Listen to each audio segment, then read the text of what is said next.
Like all the great river systems on Earth, the Thames and its tributaries nourish an extraordinary variety of life.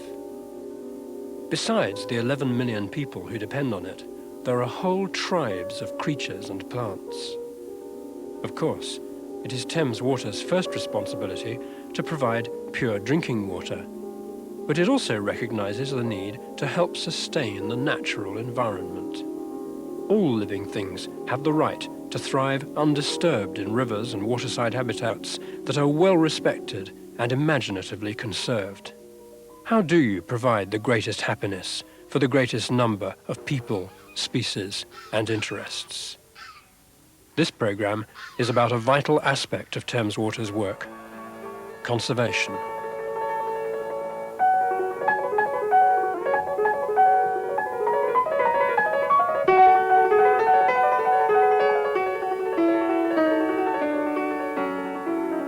Altogether, Thames Water maintains over 3,000 miles of rivers and streams. Looking after them involves engineering. But unless it is planned and done sensitively, work like this can easily upset the delicate balance of a river's ecosystem, or, worse still, destroy unique habitats that are vital to the survival of particular animals and plants. Thames Water engineers now consult with conservationists at regular meetings, where programs of work are reviewed and often modified in the light of their possible effect on nature. They seem to be of high natural history importance, and so we'd like a very sensitive approach in those sections. As Thames Water's conservation officer, it's Alistair Driver's job, working with his colleague John Hogger, to strike a practical balance between engineering and conservation.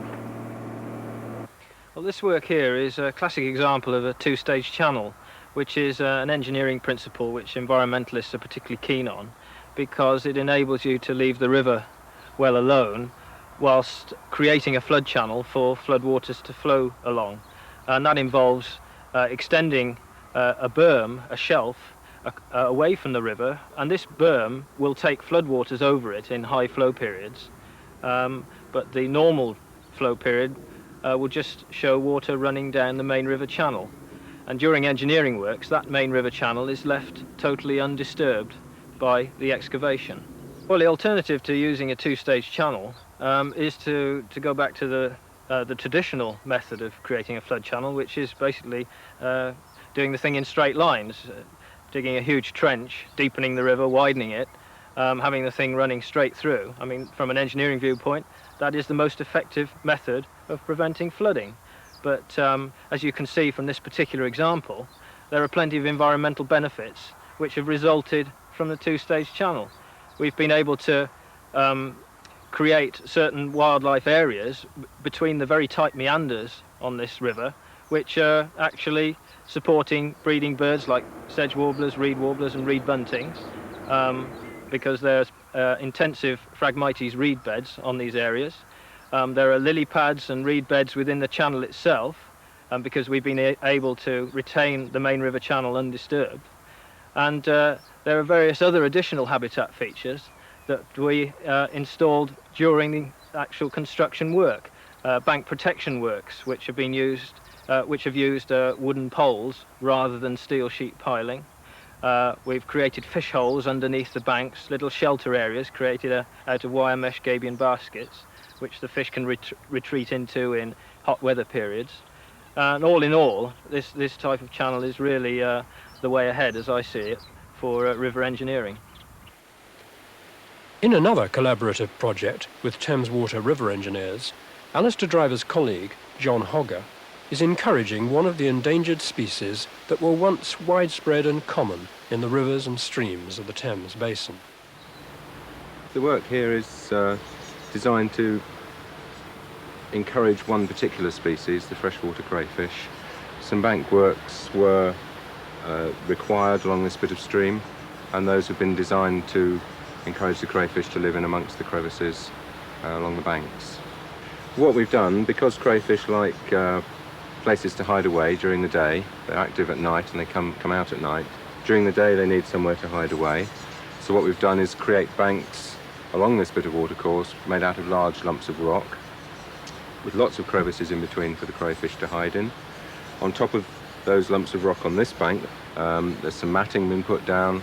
On top of that, some soil and then some seeding. Wildflower seed mix has been put in there. On the other bank, the rocks have been left open, and there's a sort of visual feature for the public who can walk along this bank to look at. The crayfish, quite apart from our need to further conservation, the crayfish itself is a threatened species. It's listed in the United Kingdom Red Data Book as a threatened species in the country as a whole. It's also now listed in the Wildlife and Countryside Act as an animal that needs some special protection. And this was a particular good site. A very dense population of crayfish live here, and it was felt that the work that needed to be done should be done in a way to encourage the crayfish to survive here. The river engineering and land drainage aspects of the Water Authority are potentially fairly damaging to conservation interests, so we have very close liaison with our land drainage engineers. This is a good example where we've worked closely with our engineers and the fisheries department to make sure that the bank works which were necessary to maintain this as a channel were carried out in a way that was sympathetic to the conservation needs, in this case the crayfish. This new determination to carry out river engineering work as sensitively as possible has led Thames Water to place a high value on working relations with conservation bodies. We liaise on a number of levels through various meetings and consultations, and it's here that we've been able to make a major input as a naturalist trust in providing ecological information on the rivers they're proposing to do something with because they have an operational problem. We can produce information for them so that they can undertake their works in the most sympathetic manner, rather than in the old days. Water authorities in the 60s and 70s had rather a bad reputation for treating all rivers as drainage ditches and trying to straighten them up and get the water to the sea as fast as possible. This is no longer the case by any manner of means, and Thames, probably out of all the water authorities, has in fact made considerable efforts in taking account of all the factors involved and being prepared to listen to the likes of us. All of this area is one of the county's most important areas for kingfisher. Thames Water has also led the way in devising appraisal studies that take full account of conservation interests when large-scale capital engineering projects are being planned. Flood alleviation schemes are a good example. Since the last major floods in 1947, modern development has increased the flood risk in the Thames Valley because instead of soaking slowly through the ground, rainwater runs straight off concrete and tarmac into the streams and rivers, swelling them quickly. Places like the Colne Valley are at particular risk. In 1947, the floodwaters extended from side to side of this valley. That's from just short of those houses to right across the valley, across the lakes here to the other side, which is perhaps a kilometre away. And all that you'd see here was a lake with the alders sticking out of it. Well, Thames Water was so concerned about the degree of development that had gone on since 1947 in the Colne Valley that the building of the M25 motorway was the last straw. So we had to establish what indeed was the present-day risk of flooding. And to do this, we built possibly the world's most sophisticated river model of this very complex system between Rickmansworth and Staines.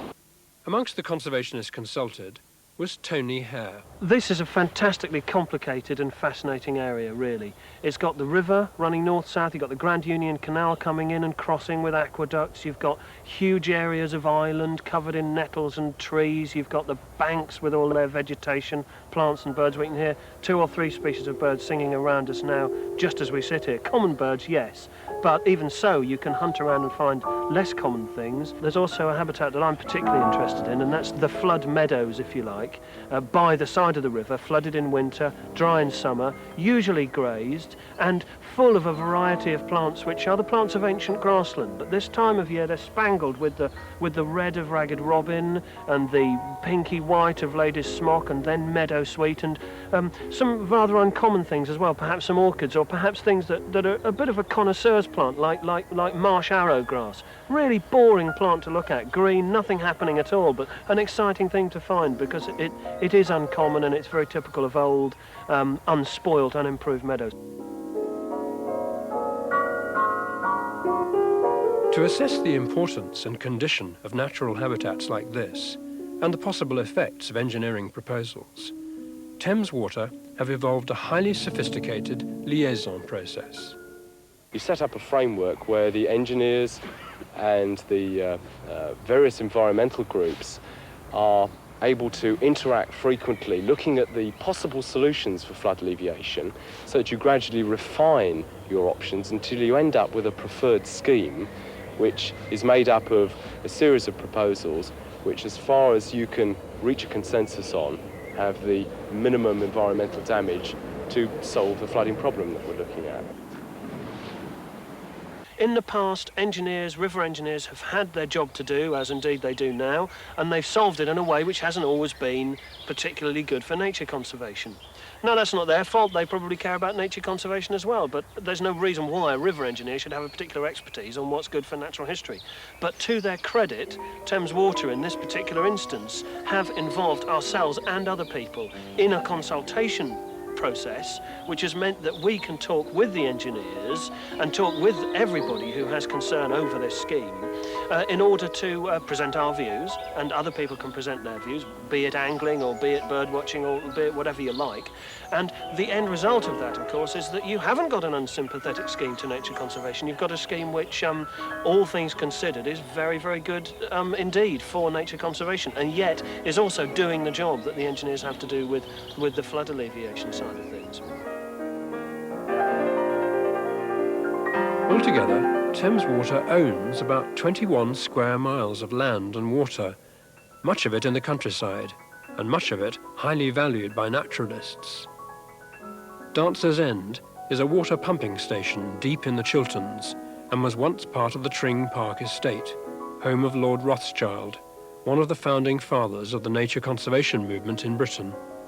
Dancer's End was part of the original Tring Park estate, which was bought by my great-grandfather. But Dancer's End itself appealed particularly to my father because he loved the wonderful flora and fauna that you found at Dancer's End, and also it was a spectacularly beautiful area, really. And he was very anxious to make it into a nature reserve. Thames Water first became involved in this site from a conservation viewpoint about 2 years ago now, when the local naturalist trust, Bebon, wrote to me with a report of the wildlife interest of the site.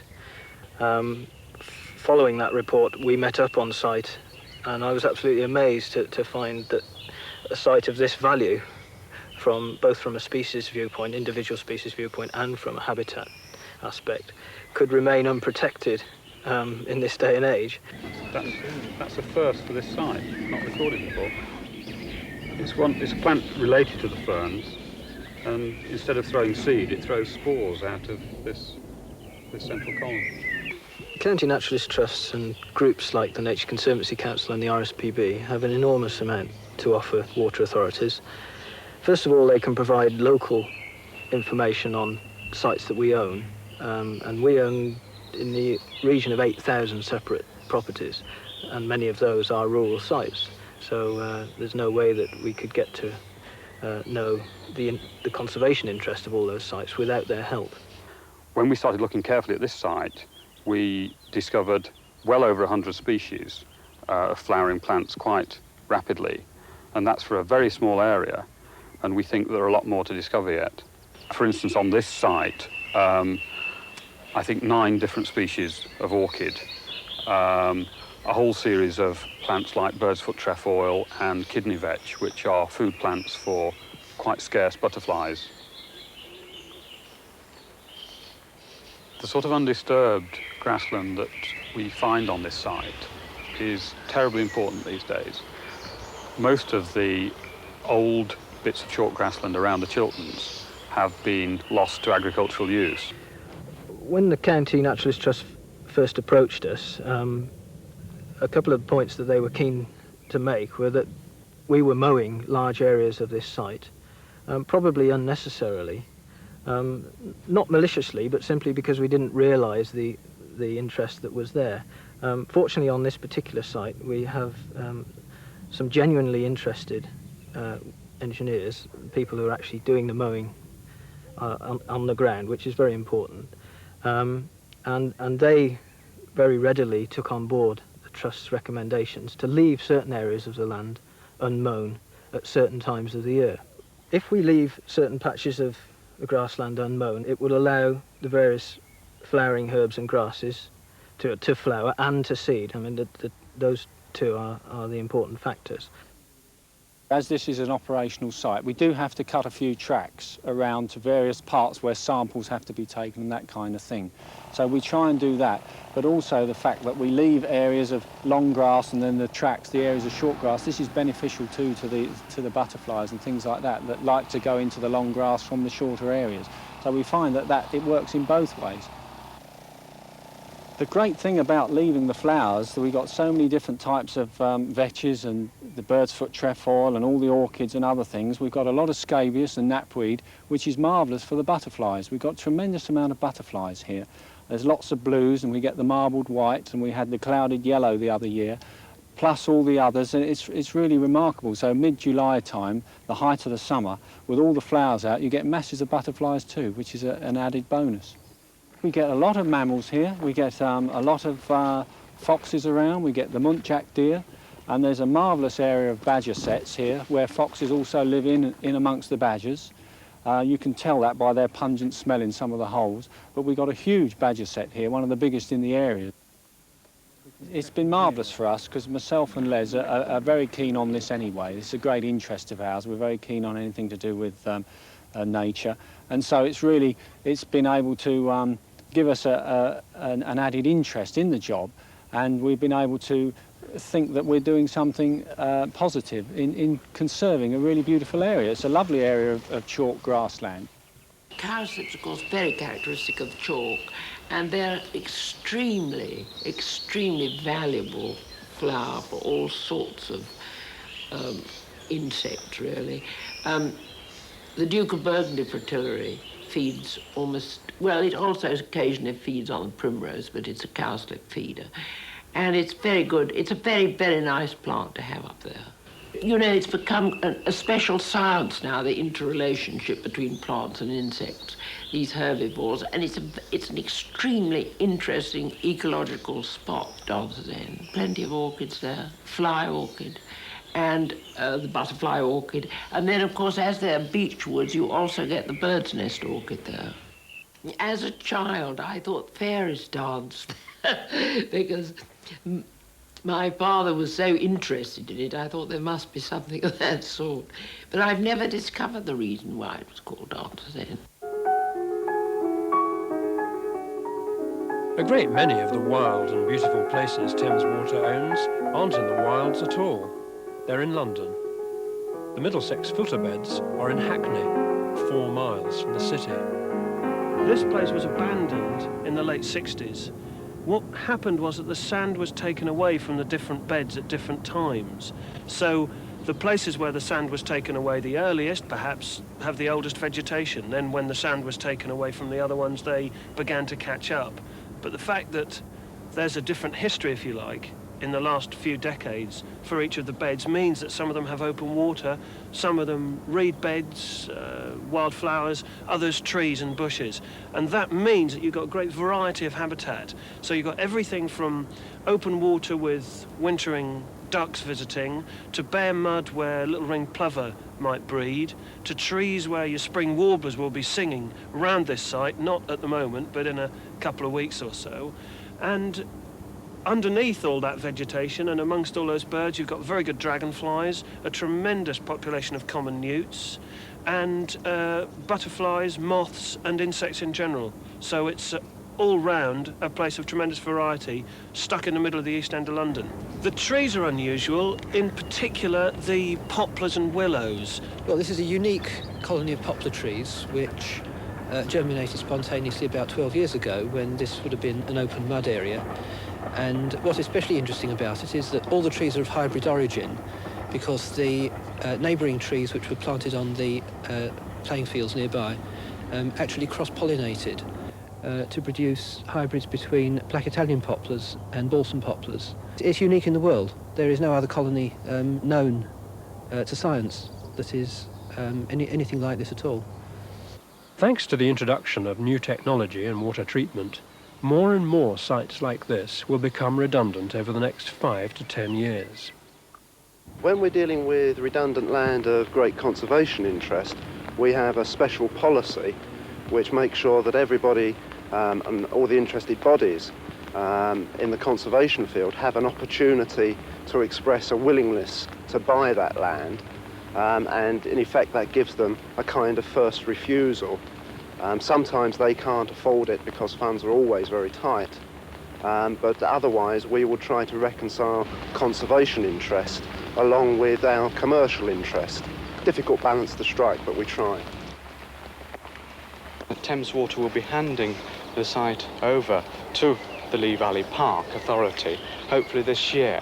In fact, the Lee Valley Park is negotiating a lease with Thames Water, a 999-year lease with Thames Water, to take over the site and develop it as a nature reserve and as an area for public recreation and walking, bird watching and those sort of activities.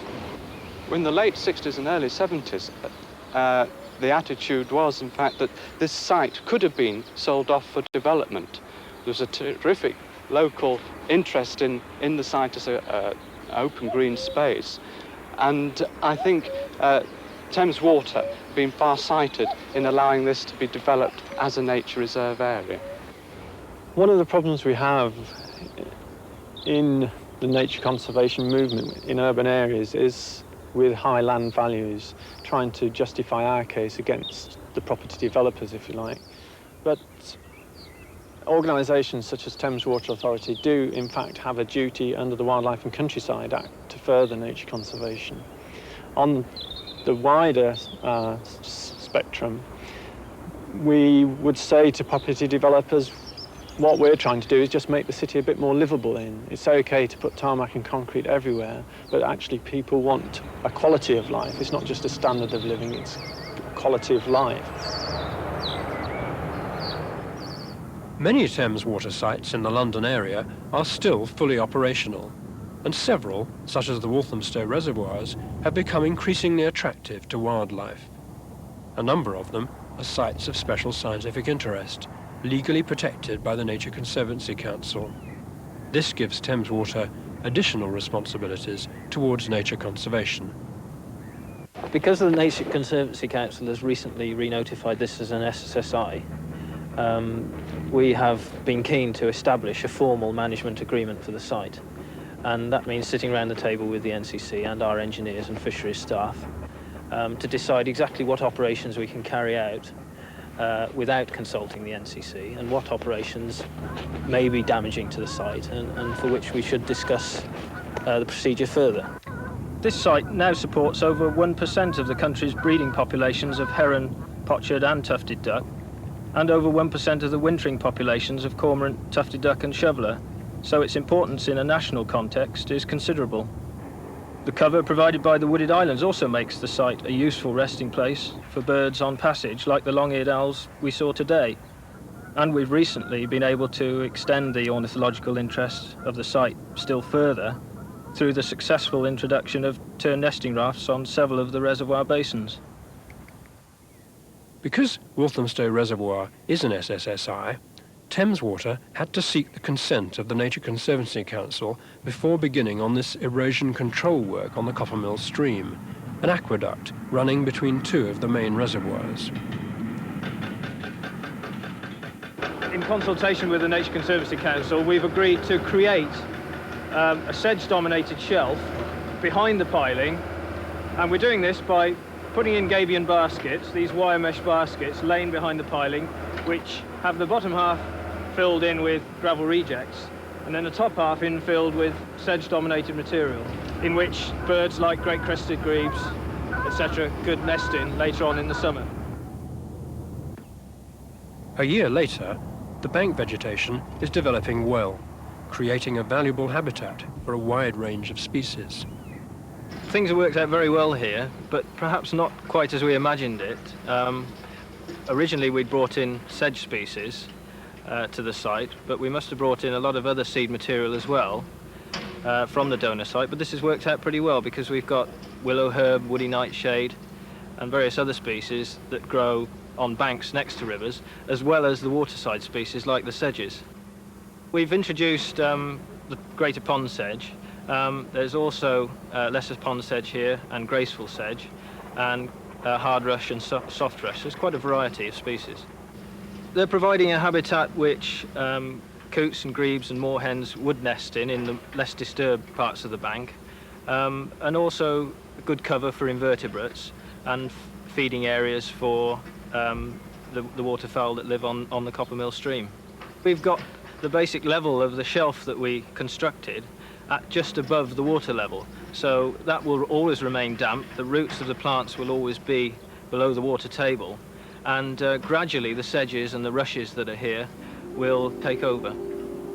But Thames Water isn't only concerned with the conservation of the natural environment. It manages dozens of historically important buildings, and within its operational area there are literally thousands of archaeological monuments which must be safeguarded.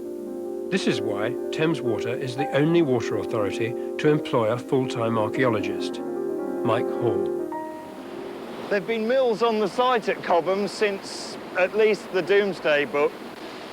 This is the last in line after a number of rebuildings. This mill here is the last surviving one.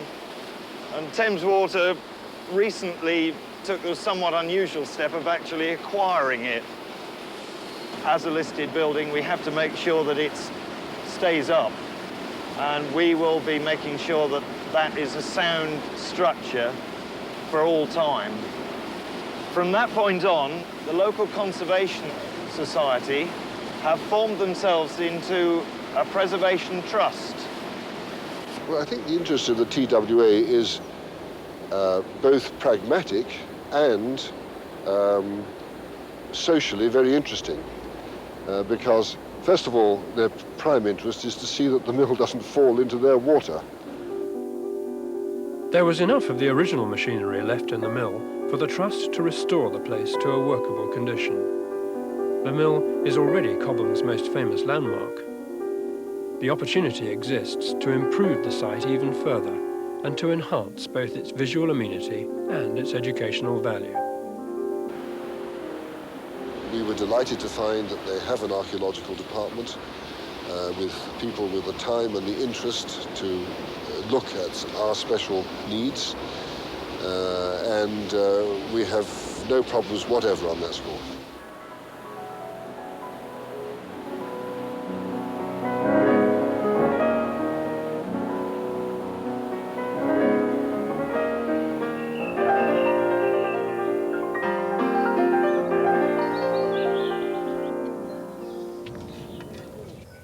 On the Thames itself, at Gatehampton near Goring, Thames Water engineers had to install new boreholes and pipelines for drinking water. But the site was also known to be a Bronze Age burial ground, so the Oxford Archaeological Unit was first brought in by Mike Hall to excavate the site before engineering work began. When engineers are planning a major new work like this one, they will send me their plans at the earliest stage of their thinking.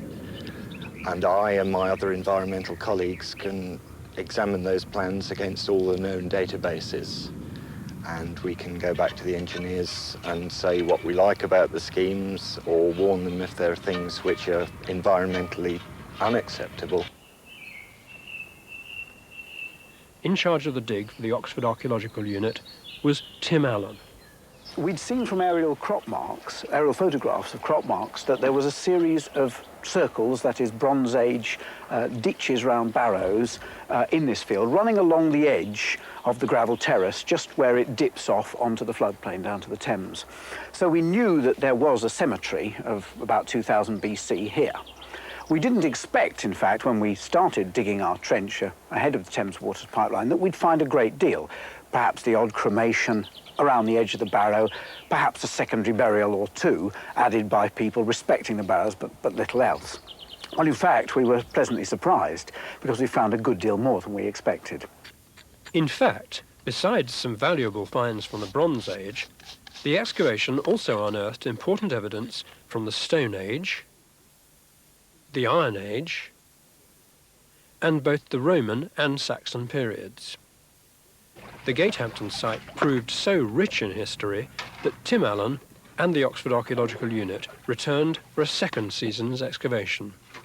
Well, last year we went to Gatehampton expecting to find a Bronze Age barrow cemetery. In fact, expecting only to pick up the peripheral features to such a cemetery in our narrow trench. What we found was features of every period, from the early Neolithic right through to the Anglo-Saxon period, a quite remarkable story of landscape history. This year we went back and were able to recover large quantities of flint work from further hollows of the early Neolithic period, and indeed some more Roman features, in this case a Roman cobbled courtyard, 40 yards of cobbled surface with a Roman road across the top of it, which have amplified our view of the agricultural and economic activities going on in the Roman period on the banks of the river. Now, the Neolithic finds have been quite remarkable because last year we had a hollow with a scatter of flint work in the top of it, fortuitously preserved because of the hollow. The range of flint types has been staggering.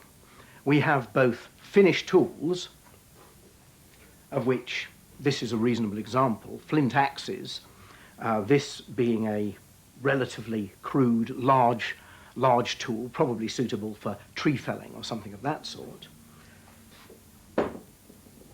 And this, the rough out for a smaller axe. Perhaps the most exciting finds have been two leaf-shaped arrowheads. These very finely worked, leaf-shaped, almost translucent flints. These are characteristic of the early Neolithic period, and they give us a firm date for the knapping that's going on in this hollow. I'm hoping that after the work is over and the pipelines have gone through, this will be a site that will be scheduled as a protected ancient monument, because it's clearly a site of regional, if not national, importance. In terms of its preservation and in terms of its run-through of history, this is definitely one of the most complete sites in the region and possibly in southern Britain. A river is a provider. A river is all things to all people in what it can do for them. Geographically, it can be a boundary, or paradoxically, it can be a highway that people can go up and down either on boats or just using it as a track along which to run. It can provide all the staples of life, not only water, but fish and fowl to eat, reeds for building, thatching, even clay for pottery. And it also provides wide tracts of very fertile soil to grow crops on. So a river is a good place to be. The rivers of the Thames region, along with the pumping stations and reservoirs that go with them, still have plenty to offer. They offer habitats for many forms of wildlife, and through the traces of our ancestors, they offer a valuable insight into our own history and development. All this Thames Water respects, and through the work of people like Alistair Driver, John Hogger and Mike Hall, will ensure it is not ignored.